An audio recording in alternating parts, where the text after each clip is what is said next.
familinya juga beda, Mbak. Oh, familinya juga beda? Ya, kalau yang lebah madu itu masih masuk ke keluarga Apis, kalau ini Trigona sp. Seperti itu. Budidaya di rumah dan memang di rumah itu keadaannya gersang, sebagai alternatif bisa kita menanam seperti kayak belimbing, kemudian bunga kaliandra, jeruk, kemudian kelengkeng, jambu-jambuan, itu bisa seperti itu. Ini manis, Mas. Oh, manis. Manis banget. Karena di sekitar sini itu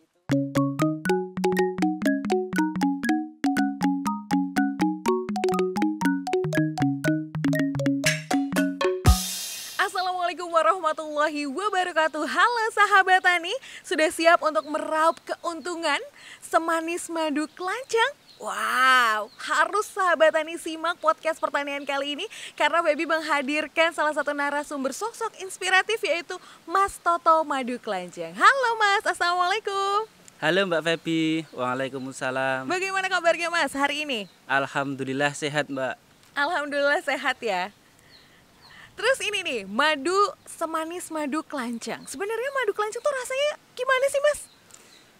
Nano-nano Mbak rasanya Mbak. Justru nano-nano ya? Iya, itu nanti tergantung nektar bunganya yang dihisap oleh si kelanceng. Oh ya. gitu. Nektar tergantung dari nektar bunganya yang Hisap oleh kelanceng. Jadi nanti bisa ada rasa manisnya, ada kecutnya, ada juga pahitnya. Oh ya, gitu ya. Seperti itu. Baik, jadi rasanya nih sahabat tani nano-nano. Tapi manfaatnya nggak nano-nano banget nih, kayaknya udah terkenal di mana-mana. Cuman ada beberapa orang juga nih ya Mas yang nggak tahu kalau jenis hewan lebah ini tuh berbeda dengan lebah-lebah yang kita temui pada umumnya. Ya, dari bentuk fisiknya aja udah berbeda. Kalau yang lebah madu itu badannya lebih besar dari yang lebah yang kelanceng ini. Iya. Dan untuk bahasa latinnya kalau yang kelanceng kan memang namanya Trigona. Trigona. Kalau untuk penyebutan di tiap daerah berbeda-beda. Oh, jadi tiap daerah beda-beda ya? Iya. Mas Toto. Iya, bisa beda-beda Mbak. Kalau untuk yang bahasa Melayu itu bisa kelulut. Mungkin di daerah kami kelanceng, ada yang nyebutnya lanceng. Seperti itu. Nanti di daerah Sunda juga beda lagi. Ciwel kalau nggak salah seperti itu. Ciwel gitu ya. Di Bali kele-kele kalau nggak salah. Kele-kele. Gitu. Jadi penyebutan tiap daerah juga beda-beda nih ya. Iya, kalau untuk bahasa latinnya memang Trigona. Alright, kalau karakteristik tawon kelanceng atau Trigona ini sebenarnya seperti apa sih Mas? Kalau bedanya sama yang madu pada umumnya? Kalau dari dilihat fisiknya itu memang lebih kecil dari lebah madu. Seperti itu, dan memang familinya juga beda Mbak. Oh, familinya juga beda? Ya, kalau yang lebah madu itu masih masuk ke keluarga Apis, kalau ini Trigona sp. Seperti itu. Tapi kalau dari karakter hari-harinya nih, misalnya dari kebiasaan-kebiasaan dari lebah Trigonanya seperti apa tuh? Kalau pada saat kita budidaya misalnya biar tahu keseharian atau pada saat ingin membudidayanya. Kalau yang saya amati itu di saat matahari itu sudah mulai menampakkan sinarnya, itu dia udah mulai berburu makanan. Ya, di sekitar gitu. Ya. Sama saya itu tertarik di ini, sarangnya itu unik Mbak, dari antara telur dengan kantong-kantong madu itu pisah. Telur dengan kantong-kantong madu itu pisah? Iya, jadi kantong madu itu sendiri, nanti juga ada kantong polen, kemudian telurnya juga sendiri. Jadi udah terpisah-pisah. Kalau biasanya kan jadi satu tuh. Iya, di sarang, satu sisir itu satu kan. Sisir, iya. Kalau ini seperti itu uniknya. Sudah terpisah sendiri. Jadi kalau pas panen lebih mudah gitu ya ngambil madunya. Iya. Oke. Kalau bipolen itu apa sih sebenarnya Mas? Bipolen itu kalau dari asalnya itu dari serbuk sari. Oh, serbuk sarinya. Tepung sari itu yang memang dimanfaatkan kelanceng. Nah, ini nanti manfaatnya itu buat si ratu itu sebagai sumber protein yang nantinya dalam reproduksi akan memperbanyak telurnya. Jadi dalam bertelur bisa banyak. Makanya ada yang mencari itu buat ini Mbak, promil. Oh, program hamil. Iya. Oh, gitu. Ya, itu salah satu manfaatnya. Bipolen ya, khusus bipolennya Pak. Kalau madu kayak gini tuh ada di dalamnya ada kandungan bipolennya juga nggak sih? Kalau yang ini itu jadi proses panennya kan diperas. Jadi itu bipolen sama propolis udah ikut terperas di dalamnya. Cuma nanti ini banyak dan sedikitnya. Karena pernah juga saya manen itu polennya memang banyak. Nah, nanti di situ kandungan polen di dalam madunya juga akan lebih banyak gitu. Ya, seperti itu. Jadi setiap kotak-kotak ini berbeda-beda ya Mas ya? Maksudnya kandungan bipolen ya, kandungan si propolisnya sampai hingga ke madunya itu sendiri. Ya, nanti itu tergantung ini kemauan si kelancengnya lah Mbak. Kemauannya lebah itu nanti dia gitu ya? Dia mau mengumpulkan madu sebanyak-banyaknya atau mungkin seimbang, madu antara polen juga seimbang juga bisa. Jadi itu diatur oleh koloninya si lebah itu sendiri ya? Dia gitu itu saat itu mau membutuhkan apa, bisa jadi si koloni itu kalau misalkan mau memperbanyak koloni biasanya bisa ini memperbanyak polennya dulu sebagai protein si ratu tadi. Protein si ratu tadi. Habitatnya tuh di mana sih kalau tawon trigona ini?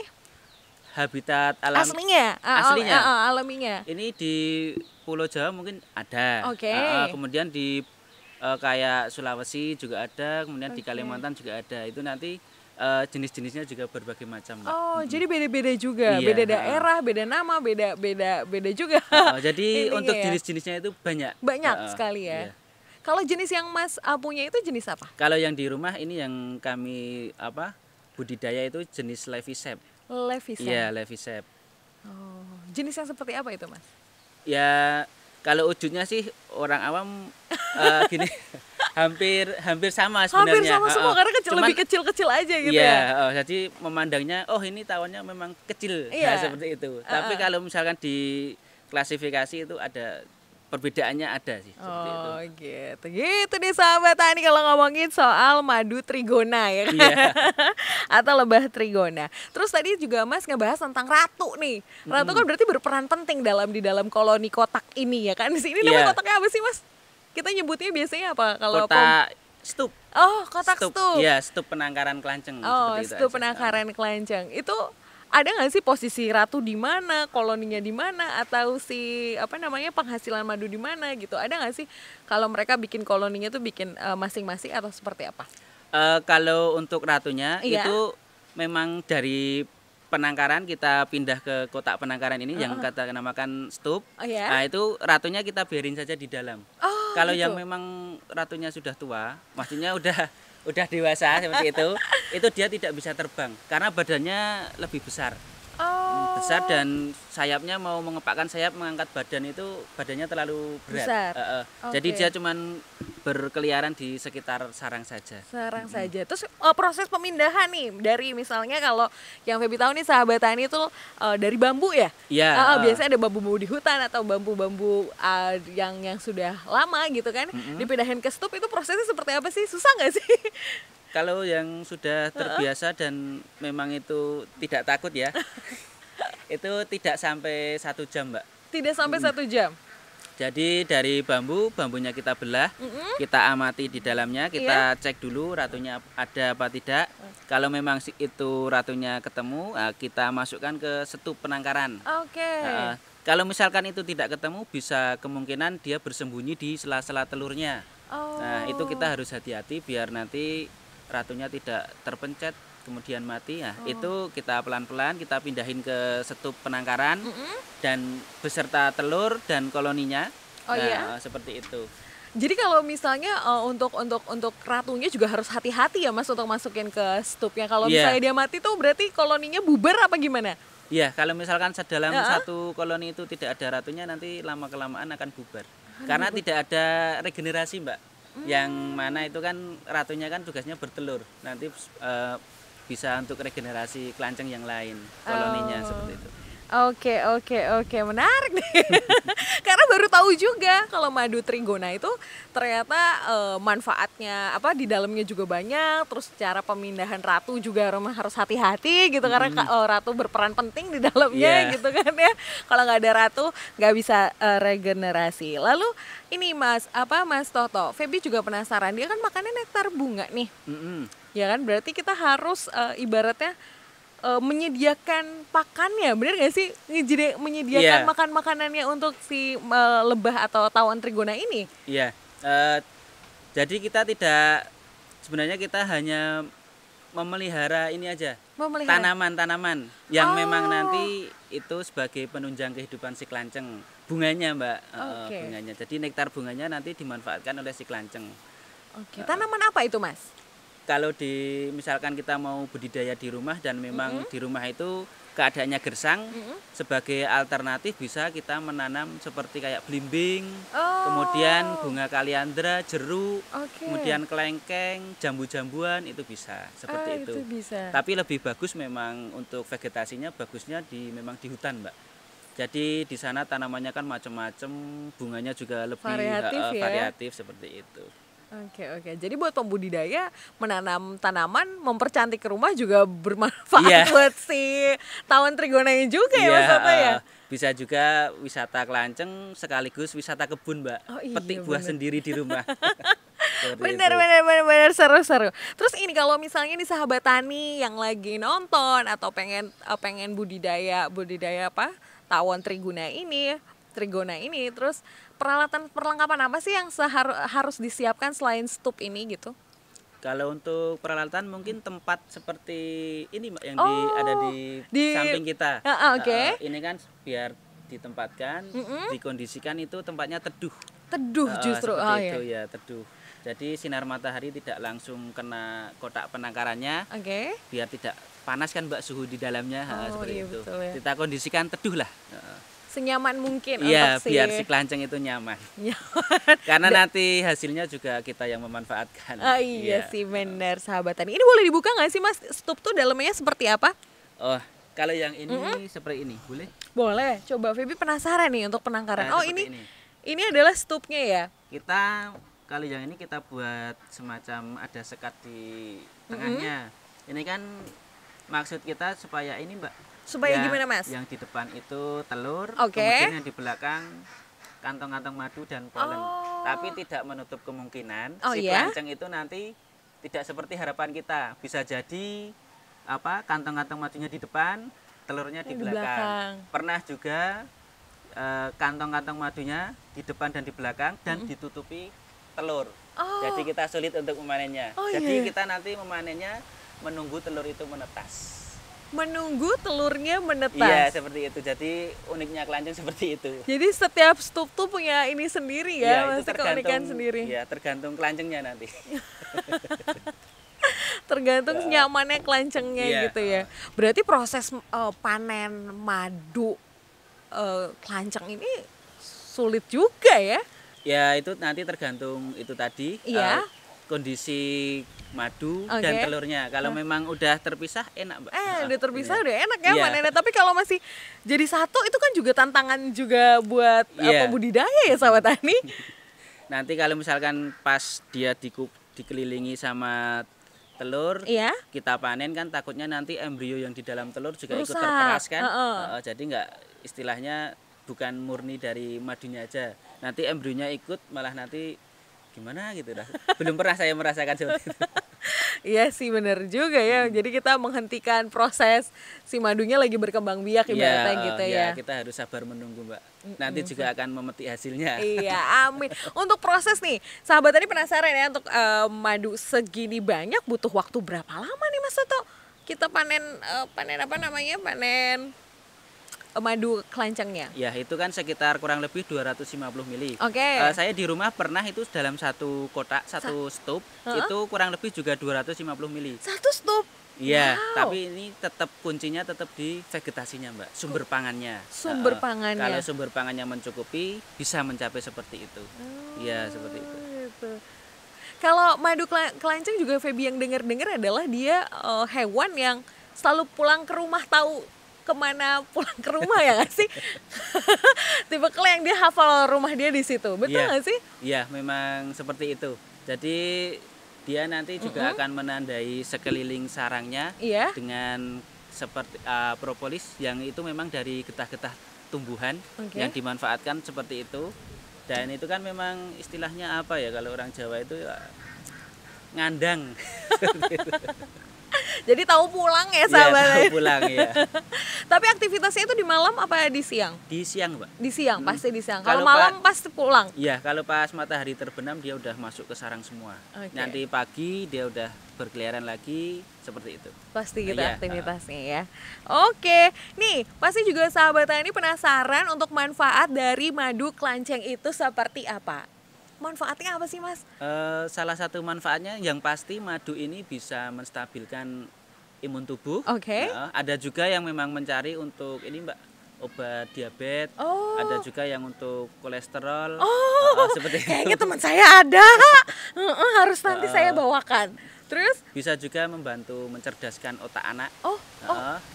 Anak boleh dikasih madu pada umur berapa tahun Mas? Madu kelancengnya? Anak saya itu usia 3 tahun, dia suka rasa madu kelanceng, ya udah saya kasih. Umur 3 tahun juga udah bisa ya? Kalau untuk pengalaman pribadi sih madu kelanceng pertama kali buat ngobatin asam lambung saya Mbak. Dan alhamdulillah cocok. Jadi dulu sebelum ingin berbudidaya, pengen pelihara gitu. Awalnya adalah Mas juga sakit asam lambung dulunya. Iya, sejarahnya seperti itu, cocok. Kemudian saya inisiatif menjual produknya. Iya. Nah, kalau hanya menjual produknya kan nanti ada yang tanya kelancengnya seperti apa, kan tidak tahu. Nah, terus saya juga inisiatif budidaya sekalian buat masyarakat sekitar ataupun yang beli, kalau misalkan belum tahu struktur kelanceng bisa sekalian untuk edukasi. Wow. Jadi dari tahun berapa sih Mas usaha budidaya madu kelanceng ini? Belum lama, paling dari pertengahan 2017. 2017 lumayan lama juga sih Mas, hampir 3 tahun setengah ya? Iya kan ya. Tapi juga belum lama sih Mas. Ya oke deh sahabat tani. Terus gini Mas, apa namanya, dalam proses budidaya pernah nggak sih disengat sama lebah gitu? Karena kan kita takut ya kalau sama lebah tuh, karena kan biasanya lebah tuh suka nyengat ke tubuh kita gitu. Iya. Nah kalau yang kelanceng ini, dia itu memang hewan yang tidak bersengat. Jadi dia hanya menggigit. Tapi sakit? Kayak semut Mbak. Kayak semut. Tidak sakit lah. Tapi dia sistemnya menggigit gitu? Iya, dia karena tidak bersengat. Tidak bersengat, jadi aman gitu ya? Iya. Jadi cuman takutnya itu kalau dia kan juga bisa masuk ke hidung. Jadi kita harus hati-hati. Tapi selama ini saya belum pernah kok dimasukin kelanceng di hidung. Jangan sampai jangan sampai. Jadi lebih bahaya justru saat kehirup ya? Mungkin dia kan kecil. Nyari kecil tahu masuk ke lubang kan. Seperti itu. Oke, gitu. Kalau misalnya selain vegetasi, ada nggak sih pakan alternatif buat tawon trigona ini? Selain nektar bunga? Kalau saya sih lebih ke nektar bunga Mbak. Jadi kalau misalkan memang itu nanti istilahnya masa-masa paceklik buat kelanceng dan itu bunga nggak ada seperti itu, nah kita ya udah kita biarin saja. Biar dia itu juga bertahan sesuai kondisi Mbak. Cuman kan di rumah itu kan ada tanaman kaliandra yang memang bunganya itu 9 bulan itu berbunga, 3 bulan itu berhenti. Nah, sebagai alternatif kita menanam ini Mbak, bunga belimbing, tanaman belimbing. Karena itu bunganya kan sepanjang tahun. Tidak mengenal musim, dia berbunga terus. Dan jadi pakannya utamanya si tawon itu ya. Itu. Oke. Terus kalau misalnya selain ratunya nih, kalau ratunya nggak ada kan pasti bubar. Yang membubarkan koloni itu biasanya apa sih Mas? Selain ratu? Jadi ratu kan tidak bertelur. Iya. Kalau nggak ada ratunya. Nah ini kan usia kelanceng kan ada masanya. Ada masanya berapa tahun sih Mas? Jadi kalau udah mungkin ya sekitar 3 bulanan lebih Mbak. 3 bulanan lebih bisa aja. Seperti itu. Nah saat si kelanceng yang udah tua dia mati, otomatis kan nggak ada generasi karena nggak ada ratunya yang itu tadi bertelur. Jadi ya hanya prosesnya ketika ada ratu dia akan baik-baik aja dan akan di situ terus gitu ya. Pergantian stupanya gimana? Pergantian ketika sudah panen berarti kan diambil semua atau hanya madunya aja lalu taruh di tempatnya dan dia bisa bermanen madu lagi gitu. Jadi dalam satu stup misalkan kita masa panen, kita udah bisa dipanen, kita upayakan itu tidak diambil semua madunya. Karena kan madu itu juga sebagai cadangan pangan si kelanceng. Jadi kalau misalkan ini ya kita ambil separuh atau kita sisain sedikit. Nah itu terus nanti stupnya kita taruh lagi. Itu nanti bisa untuk berulang-ulang dalam perpanennya. Tapi umurnya di angka 3 bulan setengah itu? Iya. Umur si kelancengnya? Iya, kurang lebihnya seperti itu. Oke. Ini udah jual madu kemana aja nih untuk madu kelancengnya Mas Toto? Kemarin itu habis kirim ke daerah NTB Mbak, Lombok Timur, kemudian ke daerah Bontang juga pernah, Kalimantan, kemudian daerah Sumatera juga pernah, Pulau Jawa juga pernah. Pernah juga sampai ke Jayapura. Ke Jayapura. Yang penting yang mau beli cocok di ongkirnya, Mbak. Karena nanti ongkir juga dibebankan oleh pembeli. Pembeli ya. Iya, itu. Oke. Kalau harganya berapa sih Mas untuk madu sebotol 250 Kalau dari ml? kami seukuran kurang lebih 250 ml itu kami bandrol 130.000. Belum termasuk ongkir. Belum termasuk Iya. ongkir. Affordable lah ya untuk Iya. manfaat yang luar biasa, apalagi di dalamnya terkandung propolis. Kita kan tahu banget tuh kalau propolis itu bagus untuk kesehatan ya. Iya. Oke, terus Mas, kalau apa namanya, Feby boleh lihat nggak sih ke kotak yang ada isinya biar tahu posisi bipolennya di mana, terus juga apa namanya telurnya di mana, paling nggak kasih lihat kesahabatannya yang penasaran sama kayak Feby, boleh nggak sih Mas? Boleh. Boleh ya? Ya nanti kita lihatin yang ini yang nomor 2 dari selatan. Yang nomor, oke. Kita ambil apa Feby bantu Mas? Oke. Saya ambil sendiri. Oke. Nah, ini dia sahabat Tani. Kita langsung pengen, daripada kita penasaran posisinya bagaimana dan seperti Nah, apa. Oh, gitu dalamnya ya kalau sudah terisi. Mau lihat ini ada madunya sih. Oke. Tapi Coba lihat sedikit aja. nggak apa-apa. Biar keluar. Sebentar. Nah, ini. Oke. Nah, ini madunya. Mantap. Nanti kalau misalkan pakai pisau, ini kan ada ini, Mbak. Ada apa Mas? Penyangganya seperti Oh ini. iya benar ada Kita penyangganya. iris saja di bagian pinggir, Oke. kemudian kita angkat. Cuman kita mau panennya seperti ini aja. Untuk Sedikit cek. aja, cuman buat ngecek aja nih. Nah, ini mungkin Mbak Fevi mau ini. Oke. Ini ada lebahnya, nggak apa-apa, baik-baik aja nih. Diusir dulu. Oh iya. Lebah, mohon maaf lahir batin ya. Aduh. Usirnya gitu doang. Enggak Bapak. Ya dia masuk Mas. Mas Toto. Oke. Baby coba ya sahabat Tani, seperti apa rasa madu kelanceng dari Pak Toto. Bismillahirrahmanirrahim. Manis apa kecut?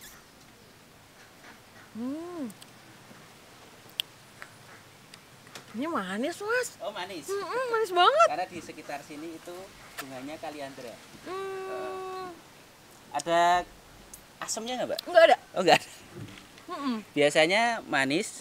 Manis tapi tetap manisnya itu manis bunga. Jadi ada kecut bunga seperti itu. Kalau yang sahabat Tani, Feby pernah kesini sebelumnya dan beli juga.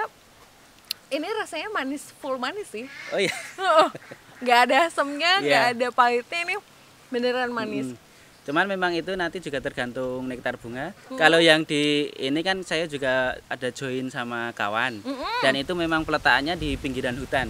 Oh, Jadi apa sumber pangannya kan macam-macam. Kadang ada manis kecut pahit, Iya. kadang pahitnya juga tidak terasa.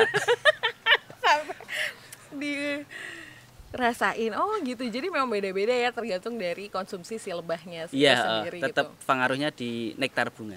Nektar bunga. Wow, seru ya sahabat Tani, kita bisa lihat langsung seperti apa proses panennya sedikit. Nah kalau perawatannya nih, susah nggak sih merawat tawon trigona ini? Tidak begitu susah. Cuman kita harus mau menyediakan sumber pangannya. Kalau saya menanam tanaman yang nanti sebagai sumber pangan si kelanceng bunganya seperti itu. Dan memang kalau dari hama yang paling demen itu memang yang nyebelin banget cicak. Dia suka. Cicak suka Ya, sama kelanceng. Dia dimakan itu kelancengnya. Seperti itu. gitu. Dia kadang pernah juga cicak itu standby di pintu keluar masuknya si kelanceng. Jadi mau nggak mau ya harus kita getok getok ininya ya, cicaknya ya. Ada trik khusus nggak sih Mas dalam satu stupa biar banyak menghasilkan madu misalnya gitu? Kalau saya triknya ya tetap di Vegetasi. vegetasi. Jadi kuncinya adalah sahabat Tani mau budidaya tawon triguna atau kelanceng itu adalah vegetasinya. Iya, berarti. vegetasinya. Di situ. Berarti sebelum budidaya kita harus nyiapin vegetasinya dulu. Ya, dong? alangkah baiknya seperti itu. Dan kalau misalkan kita mau mengukur itu vegetasinya mencukupi nggak, seperti mencukupi si kelanceng apa enggak, itu nanti kita bisa mencoba sedikit dulu, Mbak. Jadi misalkan kita nanam 3 pohon, misalkan katakanlah yang berbunga, kita budidaya 1 stup dulu. Nah itu nanti kalau misalkan 2-4 bulan itu produksinya bagus, berarti itu sudah mencukupi. Nah nanti 3 pohon itu kalau misalkan ditambah lagi menjadi 5 stup, 5 koloni, ya tentu saja kan vegetasinya harus lebih banyak lagi. Iya, lebih banyak lagi seperti itu. Jangan terburu-buru misalkan, oh ini 1 kotak bisa menghasilkan 250 mili. Wah, langsung kita beli 100 kotak. Tinggal mengalihkan, tapi vegetasinya nggak ada, ya udah bubar nanti si kelancengnya. Iya, kasihan si kelancengnya. Kasihan. Kita pelihara tapi kita tidak bertanggung jawab. Oke. Ini buat sahabat tani yang pengen budidaya, ada nggak sih Mas kayak pengen wejangan gitu biar apa namanya budidaya kelancengnya lancar gitu, sukses seperti Mas Toto gitu? Ya tetap berusaha dan memang kita perhatikan tetap di vegetasi, Mbak, saran saya. Jadi kita budidaya kelanceng, kita juga perbanyak vegetasi sebagai sumber pangannya. Jangan terburu-buru dengan misalkan katakanlah 250 mili itu totok kelanceng bisa jual 130.000, tinggal mengalihkan berapa? Iya, seperti itu. Lupa jadi berapa kali berapa gitu. Jangan langsung berasumsi ini banyak, kemudian nanti produksinya juga banyak. Tetap kuncinya di vegetasi. Iya. Oke, baik sahabat tani. Yeay, alhamdulillah kita dapat lagi ilmu yang bermanfaat buat kita makin lagi tambah wawasan kita terkait tentang pertanian dan Indonesia, tentang ternak juga, dan salah satunya adalah dari Mas Toto madu kelenceng atau bisa disebut dengan trigona. Terima kasih banyak untuk Mas Toto sudah mau share ilmunya ke kita. Iya, sama-sama, pengalamannya Mbak. luar biasa banget dalam berbudidaya, dan Feby juga ucapan terima kasih banyak untuk sahabat tani. Jangan lupa like, comment, and subscribe, dan sampai jumpa di episode selanjutnya. Bye.